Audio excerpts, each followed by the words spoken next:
You say consistent, I say consistently shit. Gareth Southgate, great. Graham Southgate. Graham Southgate, we're going to keep that one in there now.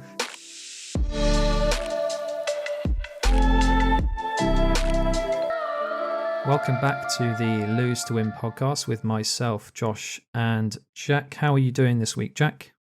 Really good, mate. Doing really well. How are you? Yeah, very good, thanks. I was going to say, how are you getting back into it essentially this week? I think you said last week that you were on a bit of a precipice. Is probably the wrong word.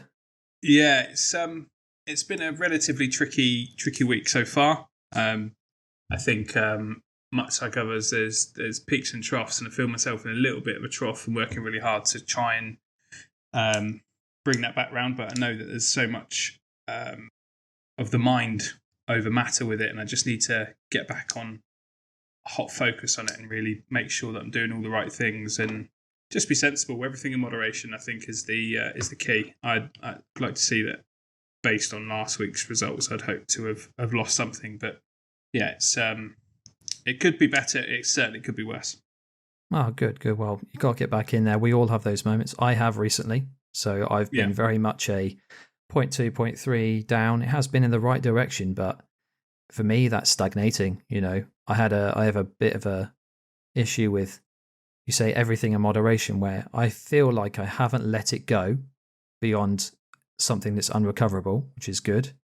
Yeah. But it was bad like 3 or 4 weeks ago, and then it slowly got better every week until this week. I feel like I'm back in the groove again. So good, or at least there's always a real positive spin, isn't there? Don't you feel like when you're I was trying to think the best way of explaining it, but it's almost like a positivity bounce, isn't it? When that week that I lost loads, I came away from getting weighed and straight onto the pitch and was buzzing and really enjoyed it. And I think where I've been carrying this knock, it's amazing. Little things. I think it's all in my psyche, but little things can really knock me off course, and I can find things really easy to blame. And I need to take accountability, and I need to kind of get back on it properly. Oh yeah, we've all been there. Myself, you know. I mean, I've been at the weight I'm at roughly or more for the last decade. So yeah. It's been there for a while. It's a hard habit to break, but that's what we're here for, isn't it? Absolutely, yeah. And the community helps massively with that. Oh God, yeah, absolutely. Talking of the community, I wanted to run through how we got on this week at Man v Fat. So, kicking off, we've got one of the nicest lads down there, and one of my teammates. I'm a little bit biased, but he's a top lad. Is Sid. He is now a BMI boss, as Dan Lloyd calls it. He has hit maintenance, which is an incredible journey for Sid. Congratulations. Yeah, what a hero, and a top bloke, and just consistently losing. And you think there's not much left of him to lose. I don't think. I look at him going, "How have you lost again? How have you lost again?" But it's all such a strong mentality. It's such a willingness to do well, and he fully deserves what he's done. So well done, mate. Really, really good. And then we've got a couple of newbies, or relatively new guys. I think new guys this season. So Gareth's hit his 10%, which is incredible. Congratulations. And that's for the Yellows, and Billy hit 5% for the Blues. So well done, Billy, as well. Incredible work. 2 very, very new guys to the league, and absolutely smashing it and doing really well.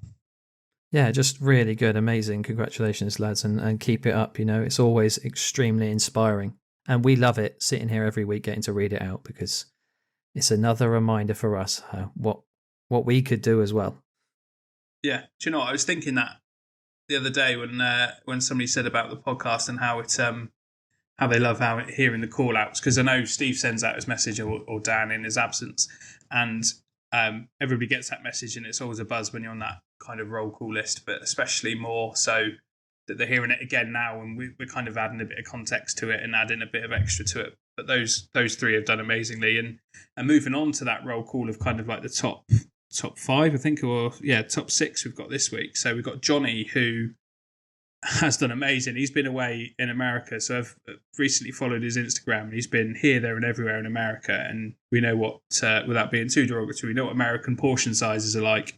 And he's come back and lost 3.3 kilograms from his last weigh-in. So whatever he's done, amazing work, mate. And again, there's a mentality thing there, because I know that I could go there and come back as big as a house. So amazing work, mate. Next up, we've got we call him New George because we've got an old George in the club. So New George with an incredible 2.8. Yeah, amazing work, George. Really good work. Super Bazza, another shout out for the Whites, lost 2.8 kilograms, which is just a real good turnaround. He had a bit of a blowout and a lovely holiday with the family and come back and right some wrongs in terms of his weight and did amazingly. Billy's obviously on there for hitting his 5%, but also he lost 2.3. Brilliant work again, mate. Dimmy, 1.7, one of the OGs of the team. Same with Ramsey, one of the OGs at 1.6 kilograms lost. So incredible work, guys. It's always a tricky task getting yourself on that top 5 or top 6 list. And there's some names that just keep popping up and keep doing really well. So well done, everyone. Yeah, it's funny, but I find it every time I look at that list and I see the numbers, there was a time when I used to look at it and go, wow, that's a lot of weight to lose in a week. And it still is a lot of weight, don't get me wrong. It's amazing from everyone involved. But it also now seems slightly more achievable, if that makes sense. Yeah. I look at it and go, yeah, I can do that if I just put my mind to it. So, and that's the kind of inspiration you get from it. And I love it. So congratulations, lads. Another excellent week all round. Yeah, absolutely. One thing I was meant to ask you, mate, I'm in, so we're in, obviously for everybody not playing at Manfred Fat Bournemouth, we're in the first season of new teams, and up until today, recording on Thursday the 17th, the Whites haven't needed a ringer once yet, and it's the first time I've got this far into any season with any team not needing a ringer, and it looks like tomorrow we don't need one either. So the commitment levels, especially this time of year where you've got family holidays, you've got barbecues and those sorts of things that can throw you off, and people go, actually, I probably could be available, but I know I've not had a good week, I'm not going to go. The commitment levels, I was talking to Ben earlier today, the commitment levels of this season so far has just been above and beyond anything either of us have seen since being there from the start. And we're really on the cusp, I think, and Steve Couch will confirm, that we're almost looking to start to bring it on to add another 2 teams to the league, which will just be amazing to keep broadening the league and make it bigger and better. So well done, everybody, not just those guys whose names have had shouts out, but well done, everybody, for the commitment so far this season. I've certainly noticed it, and I know the other captains have, and the other vice-captains certainly have. Oh, absolutely. And in particular with our team, I would say we've had a few injuries, some bad luck here and there, but we've got teams together every week. Everyone who's turned up put their all in. It's just been fantastic. And even when people have got valid excuses that they're on holiday, they know to keep in touch and keep going. And they've been brilliant coming back from holiday. So, yeah, it's just a phenomenal effort all round. And the commitment is unbelievable. Yeah, absolutely. Completely agree. Right, shall we move on to the some footballing headlines? So what we'd like to do is, if you're okay with it, Josh, pick out kind of 3 transfers that have kind of caught your attention so far, I say since last week, since we last recorded, and kind of add a little bit of context to it and see what each other think about it. If you want to jump in with your first one, if you want. Yeah, so I guess it's the biggest saga, I guess you can call it, of the recent week. Moises Caicedo went from Brighton to Chelsea for £115 million, or, well, including add-ons, I believe. I mean, that's finally done, and he's finally found somewhere to go. For me, it's one of these things that makes Liverpool look a little bit silly with the drama around it. They go out and potentially try and break the British transfer record out of nowhere after having this back and forth over potentially Bellingham for months. And then suddenly, without really consulting Caicedo himself to confirm that he actually wants to go to Liverpool, put in a massive bid. Yeah. And then Chelsea just go, nah, he wants, and he himself said, no, I want Chelsea. And then they do a deal for the same kind of money. That is a great big custard pie, isn't it? Yeah, exactly. I think I heard a theory from a Liverpool fan last night that here we go. They thought that the reason why they did it was because they were under the assumption Chelsea couldn't match that offer under FFP. And so they kind of felt like it was a done deal. If they make a high enough offer, that Chelsea wouldn't be able to match it. But what I found really funny is that Chelsea's net spend this summer is like less than Bournemouth and less than Brentford and people like that. So while they did spend a lot of money in the previous windows, because of the rules and how they work, don't ask me precisely how they work, because they've sold so many players, they've still got quite a big, they've got a lot of room still, I think, this summer. Yeah. I think in simplicity terms, I think it's based on how much your net profit is, but also what your income is as a team. So in terms of sponsorship, and incredibly, they still don't have a sponsor on the front of their shirt. I think that may be changing, but there's still some room for wiggle with the FFP. And again, I don't know the ins and outs of it. And to be honest, I think it could send you in a spiral. You listen to Talk Sport and Simon Jordan go on about it all day, every day, and it kind of makes sense, but probably makes more sense in his head how he explains it. But it's crazy. One thing I wanted to pick up on is the whole Bellingham thing, because I think the yarn that everybody was spun when they were talking about Bellingham or trying to get Bellingham was that when we're a club that won't be spending that sort of money on a player, we walk away because we don't spend that sort of money on a player, where clearly whatever's happened, whether there has been a mentality change or that isn't quite true, and Bellingham was always going to go to Madrid, and Liverpool got yet another custard pie along this transfer window.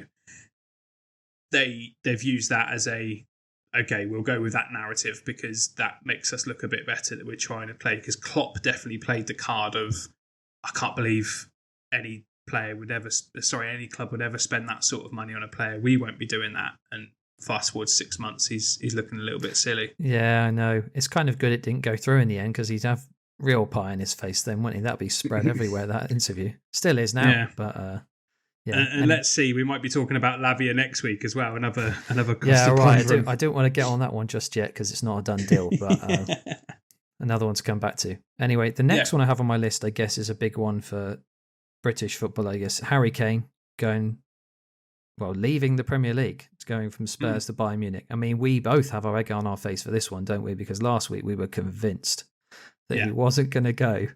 And it was all for a new contract. Exactly. And it all seems like a day later, in fact, the day we released this podcast last week, everything had changed. And so he did actually go. It's a massive shame for the Premier League. But it is, all the best to him, really. You know, it draws me in, makes me want to watch Bayern, honestly. I've got my Bayern Munich shirt on there, mate. Don't worry about that. Harry Kane on the back for all the Spurs fans at Manvi Fat. I think we're rubbing that in. I think it's really, he seems to be already loved by that German fan base, because it's something to do with his high character and his professionalism that seems to be endearing the fan base even more. Yeah. And so more so than it's probably his footballing ability. So they already love him, and he hasn't even, I mean, he played 20 minutes of a game on the day he arrived last week. So yeah, you probably know better than I. I can't think of any English player that's made that transition to the Bundesliga, especially to Bayern Munich. Off the top of my head, I can't think of an English player that's played for him. We know, not to Bayern Munich, but we know Bellingham's obviously was there, of course, when he was younger, but he's played all his, most of his career outside of, I guess, Sancho England as well. Yeah, but now he's back in the Premier League, and it's always that kind of, we want to get to the Premier League. You know, Bellingham's the kind of proof that that's not always the case. So I guess there's one other, Real Madrid. Musiala, but he actually plays for Germany now as well, doesn't he? I think he's British born but German parent or parents or whatever that may be. But yeah, it's interesting, really interesting. What's your third one, mate? Well, I actually don't have a third one, if I'm honest. Okay. Those were the two big ones, and I knew we would discuss it. So I was kind of defer to you on the next two or three that you have. Okay, cool. All right. So one that jumped out at me that I was quite surprised where he went, I wasn't surprised that he left, is Chuba Akpom to Ajax from Middlesbrough. Now, Middlesbrough have got a pretty hefty 10.5 million from Ajax for him. And I think it's a unbelievable move for him. I was expecting him to go to Premier League. I would be somebody that Bournemouth, I think, should probably have looked at or something like that. But fair play to him. Going to Ajax, he'll play Champions League football. Incredible stadium, incredible atmosphere within that stadium. Fan base is fanatic. I don't think there'll ever be or anytime soon be competing for the best honours in Europe. But they are a very good team and a very good philosophy about them. So that's one that kind of caught my attention. Neymar to, you can tell by the tone of my voice change, Neymar to Al Hilal. I think that's how it's pronounced. Yes, so I think so. £78 million from, yeah. So they've, PSG have got some money out of Saudi eventually. Obviously, the Mbappe situation rumbles on, but I don't think he'll be going this summer. Neymar, when we were talking a couple of weeks back about that list of players that would be up high on there that you'd expect to go, he is absolutely one of those. That just confirms for me his Hall of Fame in the Shit House Awards. He is right up there, and that just kind of it tells you a lot about him. It's just his mentality, isn't it? Yeah. I mean, he's kind of old news, isn't he? Neymar's kind of old. He's barely been mentioned. World Cup maybe a little bit, but I don't think the footballing world kind of rates him as highly anymore. There's much less noise about him. He's always been overshadowed by Messi and, well, when Messi was there, but Mbappe when he was at PSG, and just, I think he just, I'd actually don't know how old he is now. I'm just glad he's not come to the Premier League, to be honest. Fair enough. I mean, he's still a brilliant player, but just, I wouldn't want him near. It's not near the Premier League. I wouldn't mind him in the Premier League if he wasn't at any of the clubs I'm interested, like Man United or Bournemouth. If he wasn't at either of them, then that's fine. Do you know what? I think Man United of old before Ten Hag, screamed out Neymar signing. It was kind of like that Sanchez move or Cavani or Ibrahimovic. You kind of feel that odd kind of position within the team, or the kind of transfer that United would do, and I kind of expected it from United, but thankfully it didn't transpire. Yeah, it would have been a disaster. So. And my last one is a player that I rate very highly, and somebody that I think is an absolute baller and incredible technician, is James Ward-Prowse. Yeah, absolutely. Going to West Ham, he adds free kicks alone, direct free kicks alone, he'll score a minimum of 5, I reckon, this season, and I'm sticking my neck out of the line a little bit with these predictions. But his quality of pass, you've got players like Souček, Zuma, I don't think Maguire's going anymore, but he would have loved the deliveries that Ward-Prowse was putting in the box for him as an attacking centre-back. I'm trying to think who else they've got. They've got Antonio that's going to get on the end of things. They're going to score because of him and because of his delivery. That takes them from a team that I would worry about to a team that I expect to be comfortable. And I think he's massively underrated. And I just like everything about him as a person. He was Saints through and through. He's been there since a lad and has got them a transfer fee that probably could have been considerably more maybe 2 years ago. But 30 million in the back pocket for Saints, again, on top of everything else they're going to be getting in from selling other players. I think that's a great deal for everyone. And I mean, he goes with their blessing. Yeah, he's a high character guy, isn't he? High character, captain material, just what West Ham need, especially for kind of their strengths, which is set pieces for them. They don't tend to score many from open play. So what I love about him is massive. You drop him into that team, you don't have to worry about him adapting to the league. You don't have to worry about him adapting to anything. He's such a professional and such a good player that it would just be so easy for him to seamlessly fit in and start turning some of those iffy results that West Ham get to draws or even to wins. So I think it's a cracking signing. Yeah, absolutely. So next we want to run in through some of the Premier League results, don't we? And go through our thoughts on a couple of them in particular for the week. So the first one week, Man City Burnley, so 3-0 win for Man City, comfortable as far as I can tell. I didn't see much of this game, admittedly, or any of it. We were playing football, weren't we? Yeah, exactly. But from the highlights at least, I saw Burnley actually looked decent in patches, but Man City just cruising again. Another kind of boring winner, really, wasn't it? Haaland scoring after. I mean, I remember we were at football and everyone was kind of shouting because Haaland scored within 3 minutes or 4 minutes of the new season, and you're like, oh, here we go again. Literally his first kick of the ball. Yeah. So there you go. Nothing much to say on that one, I don't think. They just... No. The robot continues to do what the robot does, so fair play. And next one, more for you. Arsenal Forest on the Friday lunchtime kickoff. 2-1 to Arsenal in the end. From my point of view, and I'll get your opinion, I'm sure, but they looked brilliant for quite a bit of that game. And then as soon as Forest seemed to grab one back, it rattled them. I felt like they were just a little, again, they just, signs of last season, I guess. I'm not saying it's too early to ever commit to that, but I don't know, because they were just much more comfortable. They looked much more like Man City do when they just have teams under their thumb, for a large part of that game. But there was just a little bit of, I don't know, just lack of confidence or something when the goal went in, and I thought Forest might draw that in the end. Yeah, it did worry me a little bit. And you are right, there's shades of last season within there. I think the positives to take from it, and again, I don't want to spend too much time on Arsenal, Bournemouth and United, but the positives from my perspective was how well we coped with a very deep defensive line, two banks of four, effectively, or two banks of five, and the keeper sat there. They really dug in and really did what they needed to do to try and starve Arsenal of opportunity, and Arsenal did well to break that down. And the two goals, wow. I don't know if Martinelli meant his little flick or not. I don't care either way. It was unbelievable bit of skill, and he's just a magician. And then what more can you say about Saka? Just brilliant finish. Just an unbelievable goal. One that you just sit there and go, yeah, this guy is the real deal. I hope he has a brilliant season. I'm not saying it'll be a breakout in terms of, because I feel like he's already broken out, but yeah, just, if you never know, it could be like Rashford at the back end of last season. He just ends up knocking them all in for fun. Do you know what the scary part of this is as well? Is everybody that's played with him and done interviews, they talk about Martinelli and Saka in similar sort of light. And one of the frightening things that they say is that there's still room for improvement in both of them, which is just so exciting from my perspective, and any Arsenal fan should think the same.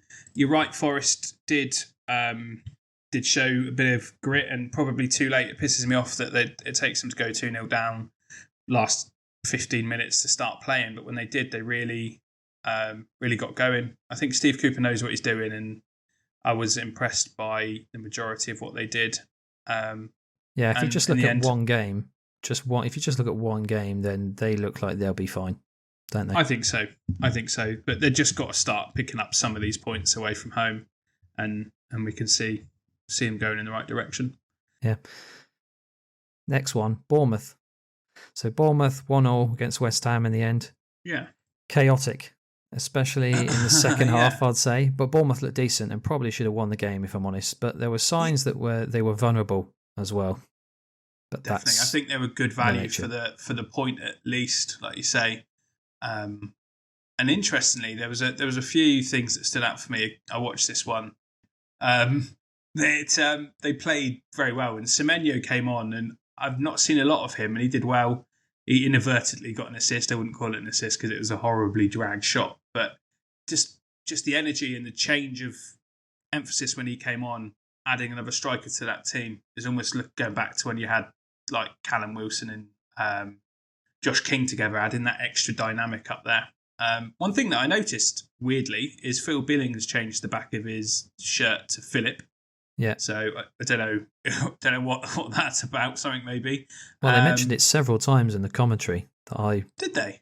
That I completely legally was watching. It's funny. They mentioned it because they kept saying Billing every time he got on the ball, and then they kept correcting themselves to say, I'm sorry, Philip, because that's what he's asked them to call him now. I guess it's their God-given right to have whatever they want on the back of the shirt. Well, I know he's making a deal with all the people who bought shirts that already had Billing for this season. I know he's going to replace them with all the fans or something, but good, just man. Nice of him, yeah. Yeah. Jared Bowen's goal, by the way, very similar to Saka's. Unbelievable, unsavable. Yeah, brilliant finish. And I don't know if it came from nowhere, but it was just kind of a needless giveaway in midfield and then they just pounced, I think it's something that West Ham are going to have to try and get used to doing throughout the season.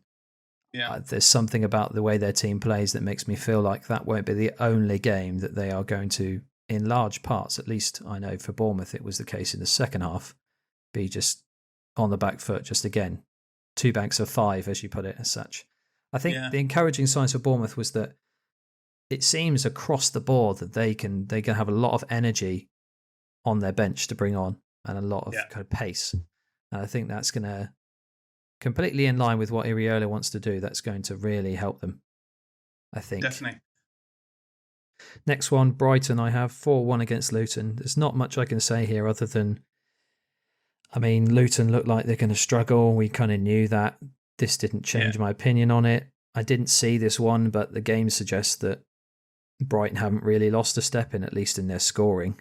Although it's hard to know because as I didn't see it or didn't really know much about it, Luton could have been really poor. So it's hard to know. But again, it didn't change my opinion on either team. No, I saw the highlights and the result is definitely where it should be. I think Brighton probably could have had a couple more, but they are going to do great things under De Zerbi this season, I think. Yeah. Fulham beat Everton 1-0. Our coach, Steve, will be thrilled. Yeah, he was again, there. I did. Was he? Oh, okay. That's why we didn't see him. Okay, fair enough. I'll have to get his opinion on it. But I didn't see it. But the stats tell me that Everton had a lot of chances, which is unlike Everton. But they just couldn't finish. In fact, there was no finishing ability within 50 miles of Goodison Park, it seemed, from what I heard. And then Fulham snatched it. So just looking at the stats, they had 19 shots against 9 on target against 2 in Everton's favour. So Everton's and possession was in their favour as well. So all they need is a Calvert-Lewin fit and running, and I think they'll get going. But yeah, again, despite the loss, encouraging signs then for Everton, because considering Sean Dyche was never really one that you considered a super attacking manager, at least if by that game at least they might still be able to create chances. On to Sheffield United against Crystal Palace. I think it's another game. I think it was only this game and the Everton game that both teams didn't score in, and I think we don't learn a great deal from Sheffield United or Palace in this. It's a result I expected. Reports I've read, because I'm really interested to see how Lerma does. As you know, I'm a big fan of his, and very, very positive response from a lot of the Palace team, a lot of the Palace fans that watched him play. I think he did really well. Next one. I mean, that I will say actually quickly on that one. Cool. The blackout is a killer, isn't it? 3 p.m. blackout for those trying to report it. Nightmare. Oh, yeah. Yeah, absolutely. Yeah. The next one then, I love this. I mean, Newcastle 5-1 against Aston Villa. I mean, I did not see this coming. They were rampant. They were absolutely rampant. And both Tonali and Harvey Barnes on the score sheet. The flying volley from Tonali, which was quite funny. It looked quite funny, but brilliant finish. Did you see him celebrate? He looked pumped. Yeah. Everybody saying he didn't want to be there, but I think that's probably the first time he's heard St James's Park really get up for it, and I'm sure he's played in a couple of pre-season friendlies that might have whet the appetite, but it was rocking by all accounts, and fair play to him. Really, it's really good result. It's going to be difficult for every team to go there. I mean, Eddie Howe has shown what he can do, and I love it as a Bournemouth fan. Just I always knew this was in Eddie Howe, and that people would see just how brilliant he is. Yeah. If they have another season like last year, I don't think it'll be hidden any longer, will it? Is this a case of, or you can argue it isn't now. They just seem to have bought well exactly into Eddie's philosophy, and man, Definitely. If they keep that up, they'll be really difficult.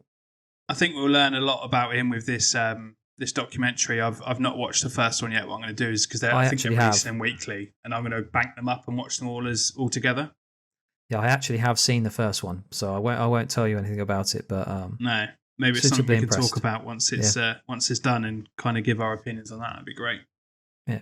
Next one then, Spurs Brentford 2-2. This was quite entertaining. I think it was strange watching Spurs completely dominate possession. Yeah. Just and again they had Brentford penned in. They had their centre backs over the halfway line, for quite big stretches of that. So, and their back line is rapid now as well somehow. Van der Ven is like really quick. Yeah, I definitely noticed that. Everything went through Maddison. Just nothing to say, even without Kane. They look dangerous in spots, but Brentford, they're fighters, they were there, and they didn't look like they dropped off too much, to be honest. They were, again, on the counter, they were killer. One player that stood out for me was Basuma. I thought he had a good game. Obviously, the obvious ones like Madison and whatever else, he didn't endear himself particularly well to the opposition fans, but he never really does. But Basuma, I thought, was brilliant, and seeing what he can offer. One thing I noticed in the week, there was an interview with De Zerbi. He said, because he kept getting asked about the players that they're selling, and obviously Basuma was one of them. I don't think he played under De Zerbi, but one thing he said is that they can buy our players, but they can't buy our soul, they can't buy our spirit. And I thought, yeah, do you know what? Fair play to you. That's a real good way of thinking about it, because if you think these players that do go and all this pressure that's put upon them for these big transfer fees, especially with Caicedo, the pressure on him now is huge. We spoke about it with Rice, and I just feel for them when that pressure is on there. I'd prefer all transfers to be an undisclosed fee and just know that they've moved personally, because that will release them a little bit from that pressure. Yeah, but that's my opinion on it. And I think, as I say, go circle back round. I think Basuma's a good player, and I think hopefully it'll be his breakout season. I think he was injured for quite a lot of last season, and as much as I don't want Spurs to do well, I think he's very important to that team. And then to round up Super Sunday was Chelsea-Liverpool, which I thoroughly enjoyed, especially with Peter Drury and his commentating. I've been waiting. I saw you drop in the group chat about, and anybody know when he's on, and he was brilliant. I think he just it's a new lease of life to the Super Sunday. Martin Tyler became a little bit. There was a point where I noticed Martin Tyler just didn't really celebrate any goals. He didn't shout or anything. He just said, "Oh, it went in the back of the net." I'm like, yeah, kind of. I think there's been so many rumours about who he supports and how he behaved when each team scored. I think he got to a point where he was just like, I'll just be completely boring and neutral for everyone. And I'd probably had enough of him. I loved his "and it's live" thing. He picked up his own little catchphrase and whatever else there. But I think like footballers, like everything moves on. And I think he is... Peter Drury is the right man at the right time for absolutely. Sky Sports. I mean, you were just talking to me before this, weren't you, about eulogising about his eulogies, essentially, from, say eulogies is probably the wrong word, but, his little kind of glorious openers that he gives on commentary for before, and the players come out the tunnel and stuff. I caught a lot of it on social media before the Arsenal games, really, a lot of it on TikTok and things like that, where...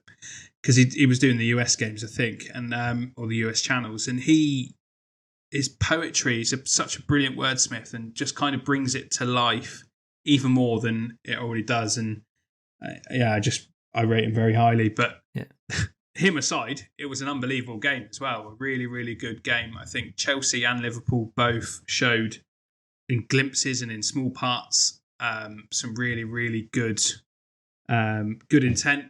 And I'm expecting good things, as you already know, about Liverpool. And I think once if they do nail down a couple of more signings, I think their front line is just frightening. And Salah was just brilliant. I was gutted that he didn't get that goal. It was slightly offside, but I think the whole world and its wife has got Salah in their team for fantasy football, so I was quite happy about that because I didn't. So he's talking about fantasy. It's strange you used to say that, because I was just thinking, Darwin Núñez didn't start, and when I saw the list that he wasn't starting, I thought to myself, oh God, I'm so glad I didn't pick any Liverpool players, because we were talking about this. I was talking about this in fantasy chats all the time about not picking Liverpool players because you don't know who's going to start, but they were dangerous. Like, they're going to score a lot, and that game did not change my opinion on it at all. No. I think the only thing it did change my opinion on, slightly maybe, is how good Chelsea could be. Oh, the potential was there. Yeah.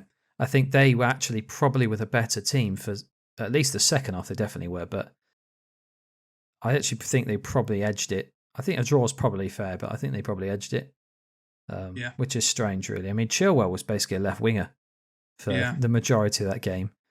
And I've just heard earlier on that Reece James is injured and he could be out for a long time now.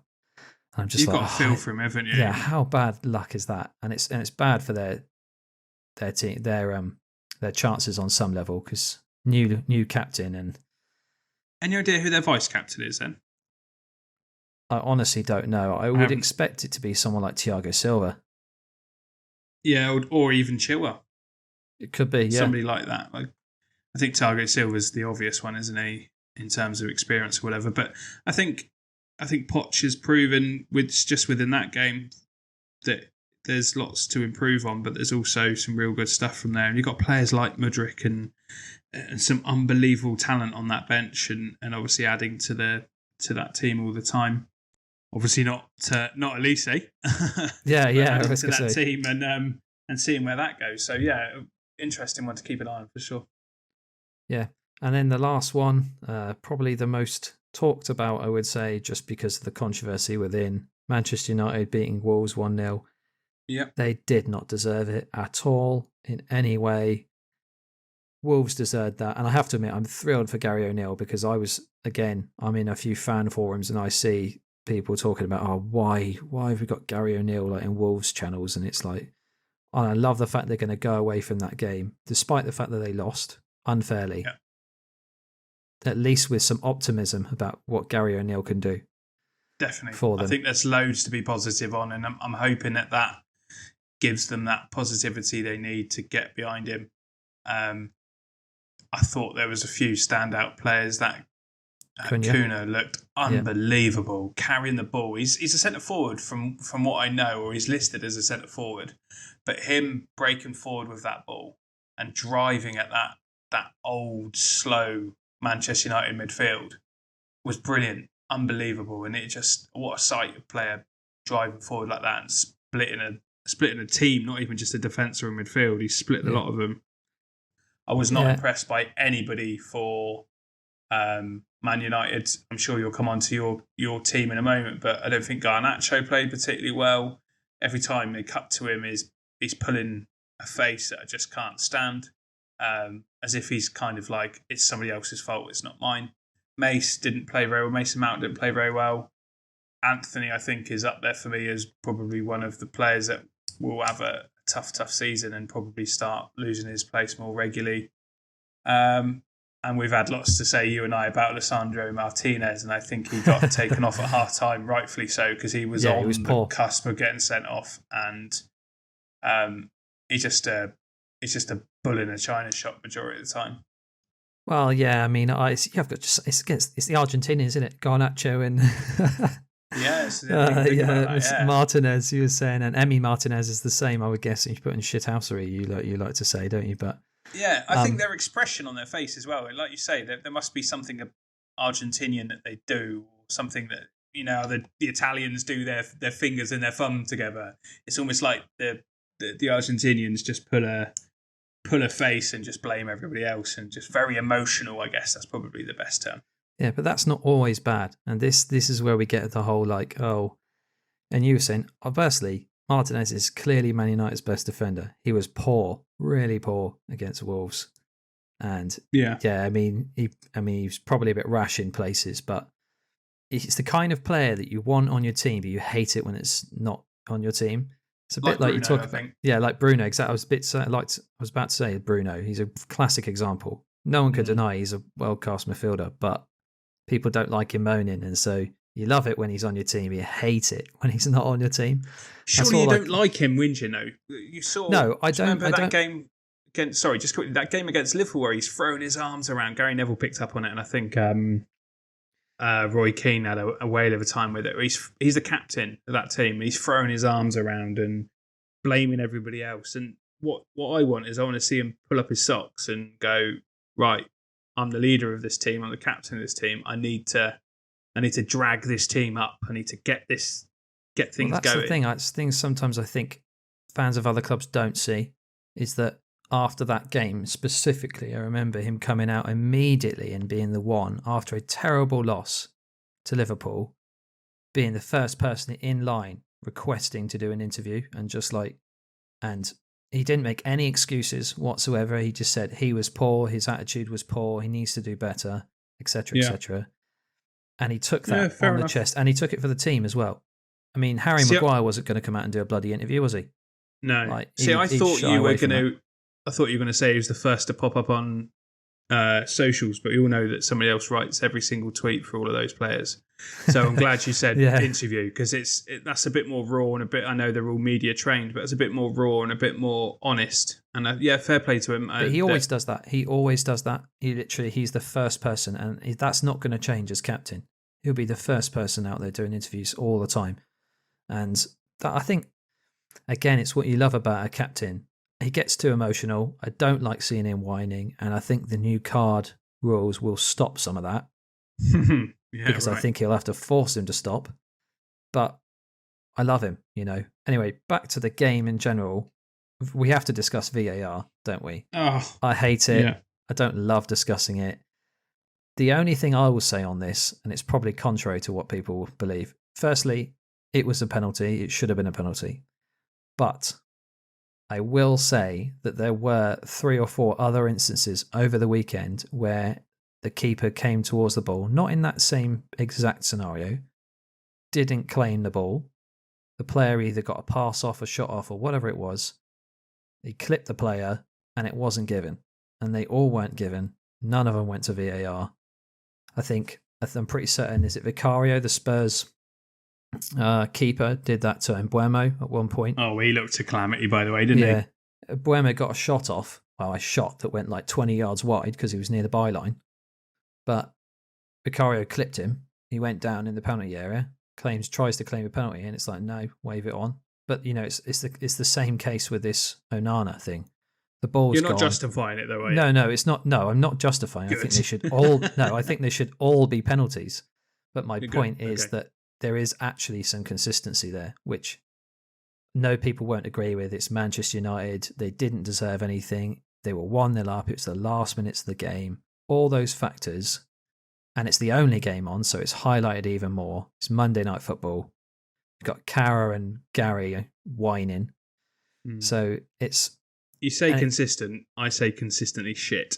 Yeah, I'm not saying it's consistently good. I'm saying simply that over that weekend, actually, there was another incident. I think I did see a highlight, just can't remember which team. Same kind of thing. Keeper came out to try and punch the ball, missed the ball, hit a player who wasn't the player who went for the ball, by the way. Same thing for Onana, or touched the ball, and it wasn't given. It didn't even go to VAR. Yeah. But after a Man United game, of course, it's the highlight. It's all wrong. I mean, it is all wrong.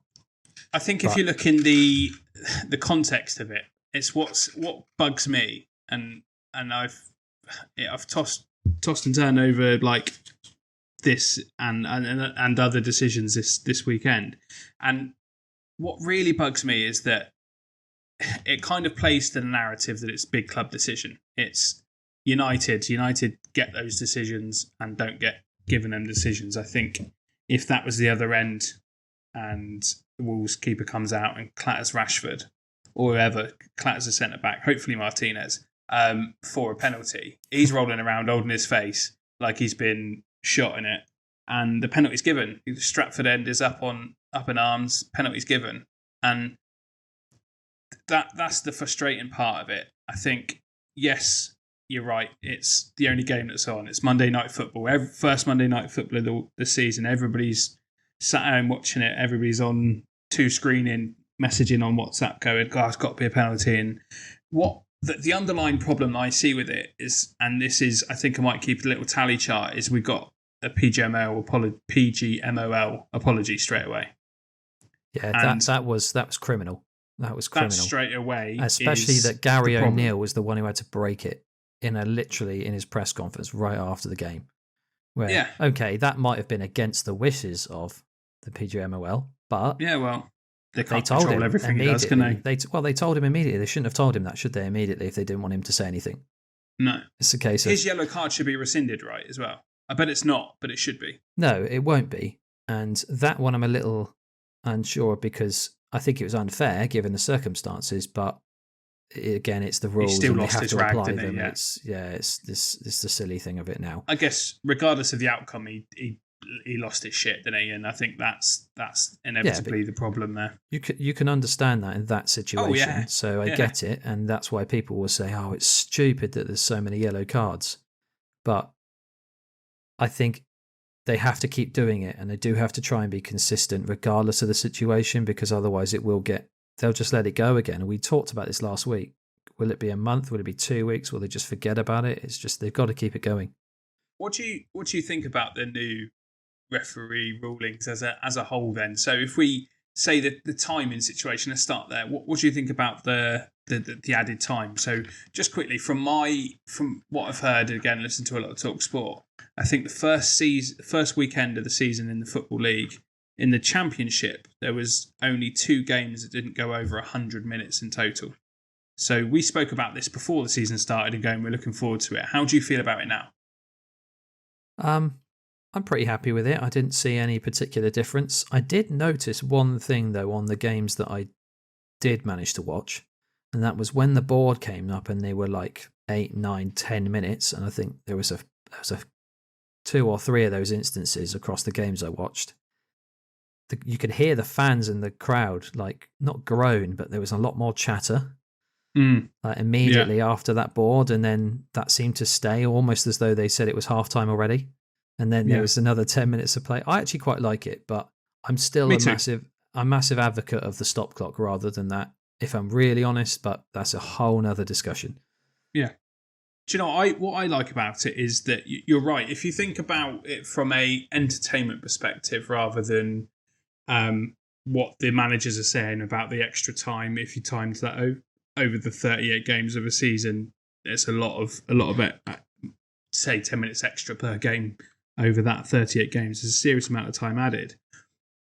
What it does give you is when that board goes up, and it was last season or up until this season, 2-3 minutes and you're 2-1 down, that burst of energy that you get when you see that board as a home crowd, you go, right, come on, let's go. Big cheers, everybody's up for it, everybody's getting up for it. That becomes a bit frantic, that last, if you think about the amount of goals conceded within that last kind of extra time, it always becomes a bit more frantic. And from an entertainment perspective, how much better is it for somebody that will sit and watch every game on Sky and BT Sports and all of the non-illegal sites that you see them on, to see that over every game, an extra 10 minutes rather than an extra 2 minutes of frantic mental excitement. It's almost like a right, last at school. Do you remember kicking around at school, free for all for the last 10 minutes, like all in instead of being football training where you're meant to be passing the ball 2 or 3 times before you can get a goal, whatever that is. It's like the coach going, right, all in, let's go, and it just goes mental, doesn't it? And I think that helps, and that for the entertainment level, it ticks a big box for me. Oh, absolutely. I mean, you just think about it. Sometimes you watch these games, you see that board and it says 3 minutes, and you're like on the edge of your seat for those 3 minutes. Yeah. Now when it says 7, 8, 9, 10, you're like, oh my God, you're salivating. It's like, oh, get 10 more minutes of this. I can tell you one person that does not enjoy it. Go on. And that is my wife. Oh, she shouts in, how long's left? And I go, I don't know. It's like 3 or 4 minutes till the end before they put the board up. How long's left? I genuinely don't know. Yeah, couldn't tell you. Yeah. But yeah, I think that's summarised the time inside it. What about the leniency on the physicality? I've noticed. I quite like that. I know the players don't. You can see it, but I think I quite like it. I think so long as it's communicated well by the referees on the pitch immediately, it's fine, isn't it? Because I know it's the whole play to the whistle thing that even you can see the top pros are susceptible to forgetting. Oh yeah. But I mean, I like it. I like the game to be a bit more physical, obviously, so long as it's not dangerous. This goes down to anyone in particular who's got that streak in them. Martinez. Could be a problem. Well, yeah, I knew you were going to say that, which is why I mentioned it. Jumped on the bait there, didn't I? Straight away. Yeah. Well, I gave it to you. So I just, we'll see how it. I think injuries could be a problem, obviously, but we'll have to see down the line. If it gets too much like that, I'm sure they'll draw it back, reel it back in. Yeah. So to coincide with the injuries, the one thing that I noticed, and it's become obvious, and the commentators were kind of talking us through it on some of the games, is when a player gets treatment, they get taken off. They have to get taken off before, I think it is, if there's a yellow card, they don't have to leave the pitch for whatever reason, but 9 times out of 10 it's not, and they have to go off. To prevent them or kind of teach them a lesson about wasting time, is they can't rejoin the game for 30 seconds. And over the weekend I've seen players losing their absolute shit and managers losing their shit that the referee's got their hand up saying, no, stay on, stay off, stay off, stay off for that 30 seconds. And I genuinely think it's a really, really good idea to really clamp down on it. I know it's part of the game, and we've all grown up with that sort of shithousery time wasting. But again, what the viewers want is to see football free flowing and as much of it as possible. And this is the PGMOL giving the viewing public and the paying public what they want. Yeah, I think for that one, I did notice there was a couple of occasions where a player went down under a challenge. They were on the floor for a few seconds, and then when the ref came over and was like, "Oh, you're right," they got up immediately. They were like, "Yeah, no problem, I'm getting up," because they don't want to. They know that if they call for any trainer or anything, or if they have any, they have to stay off for so long. So I quite like that. There was a couple of instances where I saw players get up much quicker, which was quite good. I mean, obviously, so long as they're actually genuinely not injured and they're not just trying to push through it. But yeah, Rams still be happy because it still doesn't work for the keepers, is it? Obviously, they're not going to. That'd be the next step, wouldn't it? If your keeper fakes an injury, they've got to stand off the side of the pitch for a minute while everybody just gets to shoot from anywhere. I'm genuinely going to put a bet on how many yellow cards Emi Martinez is going to get this year for time wasting.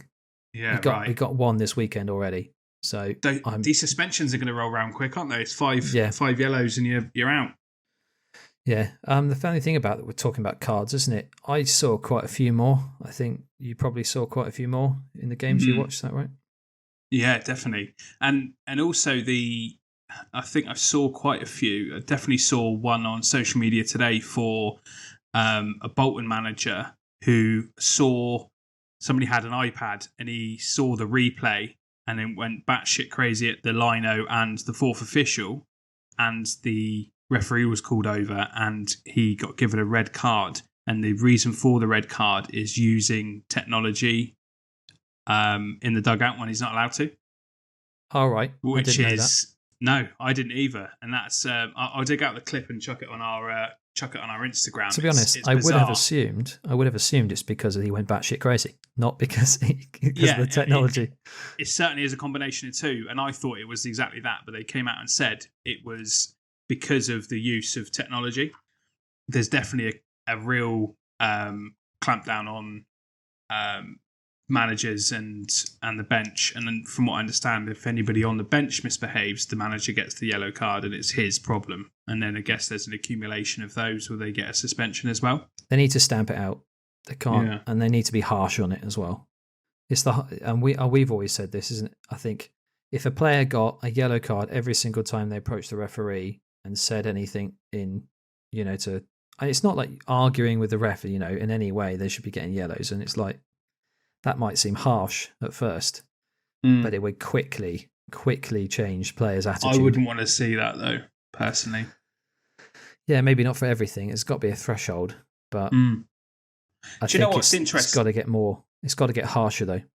Yeah, what's interesting about that whole energetic side on the sidelines is that fans love it. And that goes back to the shithousery on the pitch kind of thing as well. It's the whole, if it's your team, it's fine. If it's not your team, you don't like it. Yeah. Yeah, absolutely. Calling me out there, Josh. Fair play. Well, one thing I did want to move on to, which we didn't go over, Women's World Cup. Yes. So Lionesses into the World Cup final. Fantastic. Obviously, hoping they can win it. And then England will have a World Cup. First one in bloody decades. And so that'd be fantastic. And I bet you anything, we'll come to the Birmingham World Cup in a few years' time and they won't even mention it. Yeah. They'll say that'd be such a shame. Yeah, I'm hoping they don't do that. So, and one thing I've got is kind of breaking news as such that's come across my phone in the last few minutes is that the FA confirmed that, I don't actually know how you pronounce her name, Serena Wyman will be considered to replace Graham Southgate. Gareth Southgate? Graham Southgate. Graham Southgate. We're going to keep that one in there now. Yeah, Gareth absolutely. Southgate once he departs. Really? Yeah. Wow. So having I'm not surprised. Yeah, I'm not actually that surprised as well, but that's just flashed across my phone in the last few minutes, so that's an interesting one. I think just quickly touching back on the Women's World Cup side of things, as I've mentioned before, my daughter is getting into football. She's starting to really enjoy it. We watched the first couple of games together, and due to kind of my work commitments and other bits and pieces, she's either watched them with her mum or we've caught up on the highlights together. She is absolutely loving it and asking all the time about how they've got on, what the result's been. Can we watch the highlights? And being I've got her an Arsenal kit, and we're going to get Alicia Russo's name on the back of it, which I think for me is personally, that's kind of like she's already got a Saka one, but I want to get her a Russo one, and that's kind of almost a watershed moment for me, as in my mind that I'm buzzing to get that for her. Do you know what I mean? Before, I wouldn't even be able to tell you that somebody who these girls played for England, and that straight away tells me knowing that information is meaning that it's becoming more prevalent. It's becoming more mainstream, and I love that. And especially being a father to a daughter that's really enjoying getting involved with it. Whether she continues to enjoy it, it's entirely up to her. But that buzz about it and the fact that I can sit and enjoy that with her as well is even better. So fair play to them. I'd love it if they, either way, they've done everybody proud. Absolutely. Amazing work. Not that I think any of them will ever listen to this, but I'm super proud to say that my daughter is a massive, massive fan, and I've now become a fan of the team too. Absolutely. Couldn't say it any better myself. So the last thing I want to cover is some fantasy football. Just to run through how our week was, week one.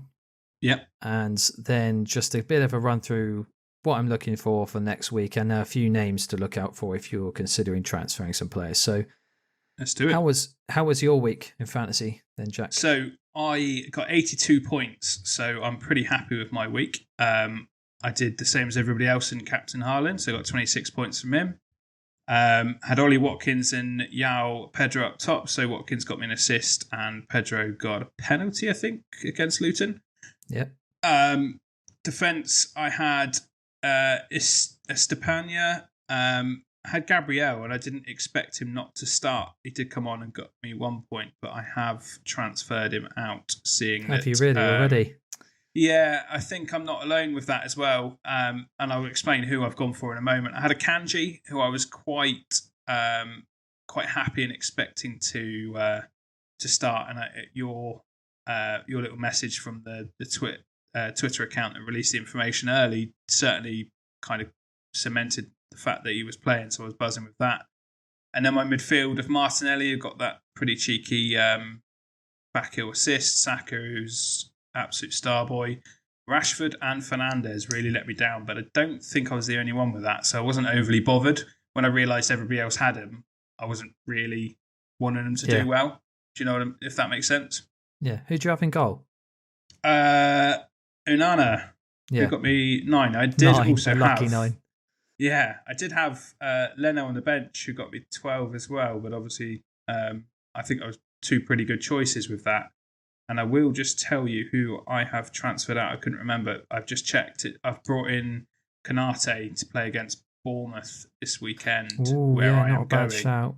Yeah. Swapped out for Gabriel. That's the only swap I've made. My bench remains Pau Torres, Enzo, and Lewis Hall, who I believe is on the cusp of joining Newcastle United. Yeah, that would be quite a good one, actually. It's a bit of a sneaky one. So my week was pretty much the same as yours. I had 83 points. Luckily. Of course you did. And Nana in goal. We got that fluky 9. I had Gabriel, who I knew only just after the deadline that he probably wasn't going to play. I still have him. I'm not going to transfer him out. Reason Smart being, move, actually, I think, with Timbers. Timber's injured. Yeah. ACL. Really, real big shame, by the way, for that. The only thing I'll say is that I think it was a tactical thing. You would know better than me. I think he'll probably play this week. And if he doesn't, then I know that I can get rid of him next week and I'll have 2 free transfers to swap him out for anyone and someone else, for example. That's just some terrible luck for Timber, for some good luck for my fantasy team. Definitely. After week 1. So I had Saka, Martinelli, Fernandes, Rashford, who were poor, and I'll give him another couple of weeks to see because their fetches are still pretty good. So they've got Forest at home. Got Spurs away this weekend, then Forest at home. So we'll see. it'll be a good game. And then I had Mbeumo from nice Brentford, who got a penalty, and that's why you pick penalty takers because you never know when they're going to come up with them, and they get the points. I've got Ollie Watkins, and then obviously Robert Haaland. Yeah. The only thing I'm going to do this week is switch Turner in goal, who I have on my bench, for Onana, because Turner is playing Sheffield United at home. Oh, good idea. And then that's it. And then the team is going to stay almost exactly the same. Haaland captain again. And that's it. I'm not making any transfers. I'm just going with it. My team was good last week. There's no real reason to say it isn't going to be good this week. Continue. Are you thinking United are going to concede then? Yeah, I think so. They're more likely to than... It's a case of playing the percentages. They are more likely to concede in my mind than Nottingham Forest will at home to Sheffield United. Yeah, fair shout. So that's it. Playing percentages, fixtures is the king in fantasy football. Yeah. The only thing I was going to say is looking ahead. There are a couple of people I have my eye on. Quite a few of them Chelsea players. So Ben Chilwell, I'm thrilled with. Unfortunate Reece James injury means that he's no longer on my list, but that does mean that Gusto, who's only 4 million, Chelsea defender, could come in as a cheap playing right back for Chelsea. Yeah. So he's maybe a good option to look at in future. Again, along the same lines, Robert Sanchez at 4.5 million as a goalkeeper, as he will be the number one, I believe. Yeah. Midfielders, Maddison. I'm gutted I don't have him in my team, to be honest. And I think next week, with my 2 free transfers, I will manufacture a way to get him in the team. Yeah. And then otherwise, Diaby looked brilliant for Aston Villa. So he's one I'm looking at as well when their fixtures scored as get well, better. didn't he? Yeah, he did, yeah. At forwards, Isak is on my list, but not for the next few weeks, because even though he is currently the most transferred in player this week, his fixtures are like Man City away and like Liverpool at home. Yeah. So not yet. If you have Salah, I would recommend captaining Salah this week. I saw him last year against Bournemouth. He couldn't hit a cow's ass with a banjo, mate. Yeah, but I love Bournemouth. They're a dangerous team, and Salah's at the heart of it. And yeah, Bournemouth are chaotic still. I've already put my 10p on Liverpool winning 9-0 again. Well, I'm not putting their money on that. Anyway, that's it for my fantasy, and I believe that's it for the podcast this week. Yeah, absolutely. So thanks a lot again. If you're listening, please remember to like, share, subscribe, all this kind of stuff that you normally do with anything involved. And we'd love to have any feedback for anyone else listening as well. Yeah, absolutely. And Josh, I'll see you in about half an hour's time at Little Dan. Yes, indeed. Thanks for everyone. Cheers. Top man. Cheers, mate.